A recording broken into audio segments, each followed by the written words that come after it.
Welcome to the 2027 offseason recap for the New Mexico State Aggies Dynasty. After a 10-win year one in the Pac-12, which resulted in a conference title, the Aggies are facing a big offseason as they want to build on that success. After winning the conference, but losing in their bowl game, they still received top 25 votes and ended up the number 25 ranked team at season's end. The team only faced one transfer this season in sophomore cornerback Greco Carrillo.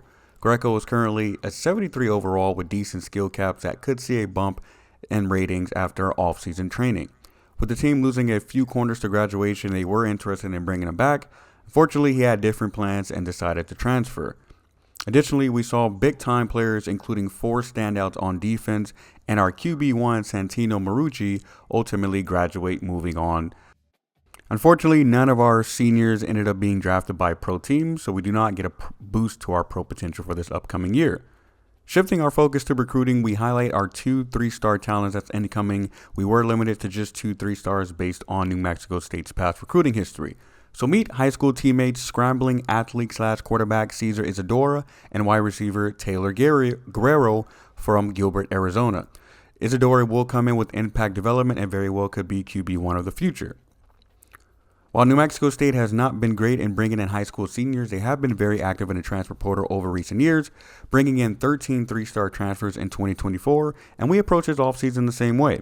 Our top targets included 4-star right tackle Ashton Tripp, and a bundle of 3 stars including defensive end Elijah Baldwin, left tackle Caleb Hackelman, outside linebacker Jalen Jones, defensive end DJ Warner, center Briley Brown, free safety Tyler Estrella, defensive tackle Tony Seymour, Lucas Conti, and left guard Jack Susingar. And lastly, 2-star gem Tyler Ringo was last-minute addition for our incoming high school seniors.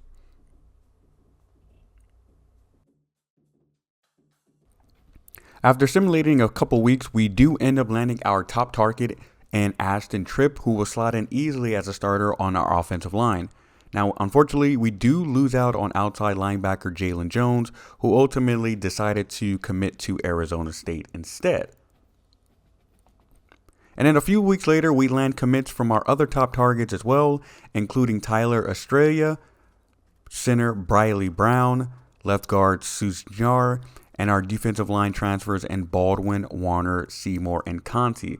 So again, we were very active in the transfer portal, ultimately bringing in a bevy of targets and incoming players who hopefully can make an impact for this team come in 2027. On National Signing Day, we ended up with the second-ranked recruiting class in the Pac-12, losing out to Boise State, and the number 58th ranked class overall. 27 incoming players in total. Once again, we really went after it in the transfer portal, but this left us having to make some cuts. So our outgoing transfers started with Soma Grimm, who actually provided a nice, refreshing spell here and there last year, being our first cut. Next on the cut list was tight end Mason Graham, who simply just was not highly rated enough for us to keep 4 tight ends on the roster. Next, we ended up going to the offensive line, and we ended up cutting right tackle Brett Willingham, who once again was a lowly rated player. Next, we moved over to our defensive tackle position, which was ultimately where we had our most depth, especially after position changes. We ended up letting go a few players here, including Jose Free, Mario Coffey, and Jamison Samaya. Outside linebacker Javante Hogue was our next cut. And then lastly, we cut free safety Elijah Thomas, who just was again lowly rated and wasn't quick enough to stay on the team. Our 2027 schedule goes as follows. We open on the road against NIU and rival UTEP.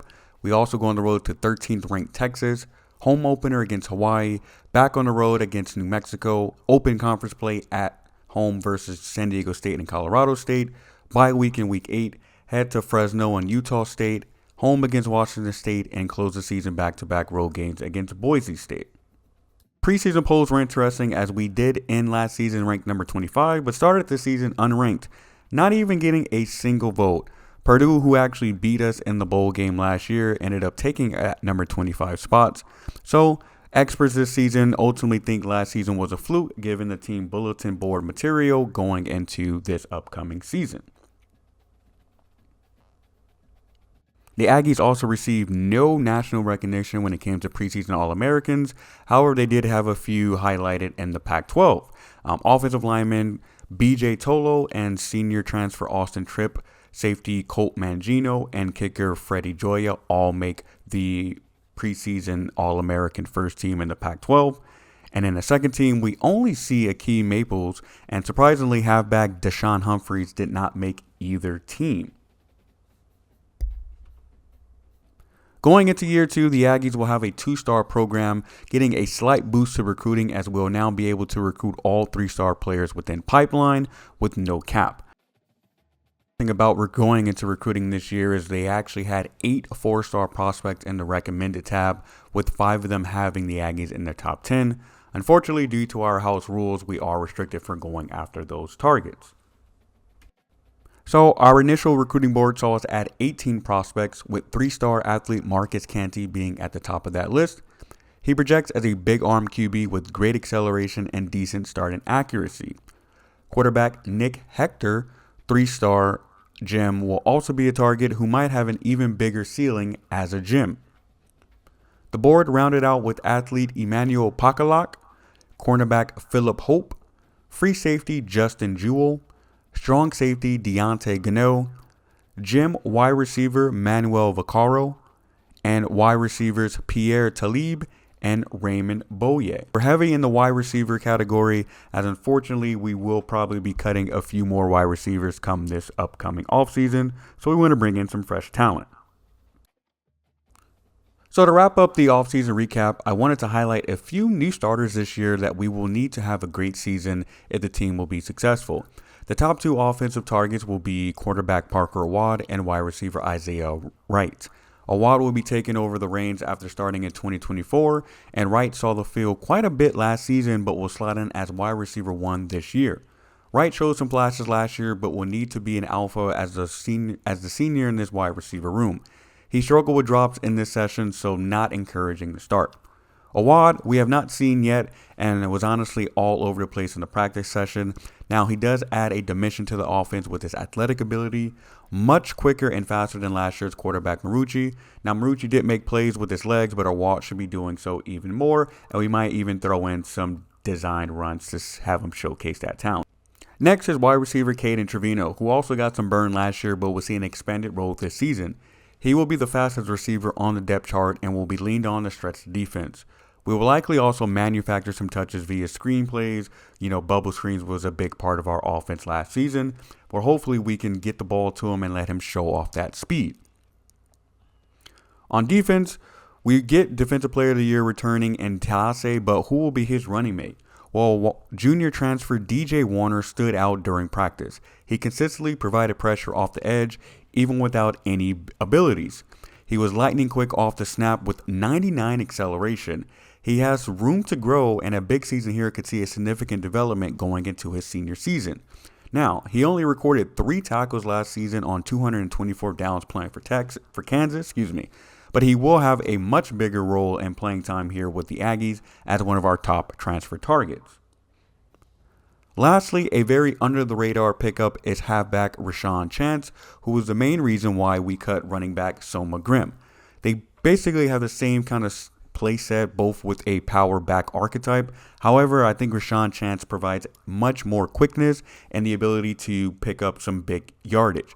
He will be our main short yardage running back and our red zone back, so he should hopefully score a nice number of touchdowns. And I was definitely looking to try that out here in practice. Rashawn Chance was very, very reliable in the red zone during the practice sessions, consistently pushing his way forward, not being denied and pushed back by the defenders. Now, again, he's going to be just our short yardage back. Don't project him to get a lot of carries, but he did show some flashes. One of those being, once again, just pushing through the defensive line. And we'll see on this play actually running through a 300-plus pound defensive tackle. This is going to be something we're going to be looking for down in the red zone and on those short yardage plays, which is once again one of the reasons why he got the nod over Soma Grimm. So that wraps up the offseason here for our New Mexico State Aggies in our first official offseason. Looking forward to opening day in 2027 as we travel to Northern Illinois to take on the Huskies. So if you're looking forward to that matchup and going into year 2 of the season, please consider hitting that like button and subscribing. Thank you, and we look forward to kicking off the season in the next episode.